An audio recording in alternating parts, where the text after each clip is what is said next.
NCERT का concept regarding enzyme और substrate concentration का रिश्ता आज हम लोग समझेंगे अंडर 5 मिनट्स।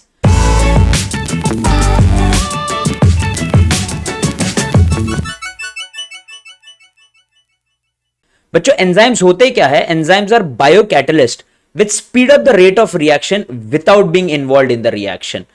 इसी रीजन के कारण बच्चों हम लोग जब भी कोई केमिकल रिएक्शंस लिखते हैं, हम एंजाइम को ना रिएक्टेंट के साइड इंक्लूड करते हैं ना ही प्रोडक्ट के साइड, हम उन्हें लिखते हैं एरो के ऊपर।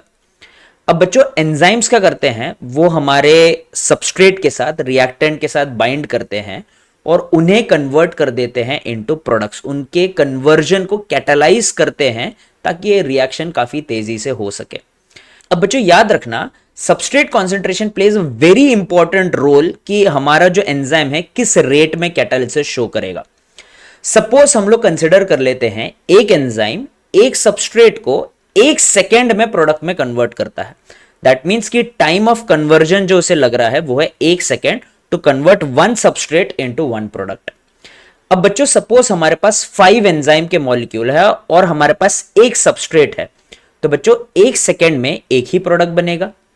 सिमिलरली अगर हमारे पास 2 सबस्ट्रेट के मॉलिक्यूल्स है तो 1 सेकेंड में हमारे पास 2 प्रोडक्ट बनेंगे। 3 सबस्ट्रेट रहे 1 सेकेंड में 3 प्रोडक्ट बनेंगे। 4 सबस्ट्रेट रहे हमारे पास 1 सेकेंड में 4 प्रोडक्ट बनेंगे। और अगर हमारे पास 5 सबस्ट्रेट के मॉलिक्यूल्स रहे तो 1 सेकेंड में 5 हमारे पास प्रोडक्ट के मॉलिक्यूल्स बनेंगे।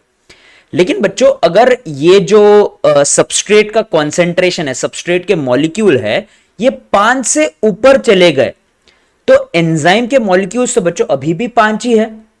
तो even though there is a lot of substrate, the number of enzyme molecules are still the same. तो अगर आप 5 के ऊपर सबस्ट्रेट का कॉन्सेंट्रेशन बढ़ाते हो तो फिर भी बच्चों 1 सेकेंड में 5 ही प्रोडक्ट के मॉलिक्यूल्स बन जाएंगे। बच्चों इस पॉइंट को हम लोग एंजाइम के लिए सैचुरेशन पॉइंट बुलाते हैं कि अब ऐसा ही पॉइंट आ चुका है कि आप फर्दर अगर सबस्ट्रेट का कॉन्सेंट्रेशन बढ़ाते हो तो कोई चेंज नहीं आता। तो देखिए बच्चों इस ग्राफ में हम लोग देख सकते हैं कि जैसे जैसे आप सबस्ट्रेट कॉन्सेंट्रेशन बढ़ाते जा रहे हो, the rate of enzyme catalysis भी बढ़ते जा रहा है up till a certain point which is the saturation point. Saturation point के ऊपर जो हमारा रेट ऑफ कैटालिसिस है वो कांस्टेंट हो जाता है। इस रेट को हम लोग बच्चों V max that is the maximum velocity of catalysis मानते हैं, ठीक है। और बच्चों यहां पे माइकलिस और मेंटन नाम के साइंटिस्ट ने एक बहुत ही इंपॉर्टेंट वैल्यू डिराइव किया है which is called as the Km value. Km value derive करने के लिए हम V max का हाफ लेंगे बच्चों, और V max के हाफ पे जितना सबस्ट्रेट कॉन्सेंट्रेशन है that would be called as the Km value और द माइकलिस मेंटन कांस्टेंट। अब बच्चों ये कांस्टेंट का डेफिनेशन हो जाएगा the substrate concentration at V max by 2। ये तो डेफिनेशन हो गया, लेकिन एप्लीकेशन हम लोग इसका समझ लेते हैं।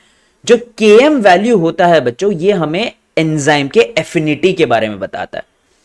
सोच के देखिए बच्चों, इसको हम लोग कंपेयर करते हैं कि स्कूल में जब हम लोग बहुत कुछ टेस्टी चीज लाते थे जो हमें बहुत पसंद है, हम उसको बहुत तेजी से कंज्यूम करते थे इस डर से कि कोई और हमारा डब्बा ना खा ले, और जनरली हमारा भूख ज्यादा होगा बच्चों if we have brought something which we like.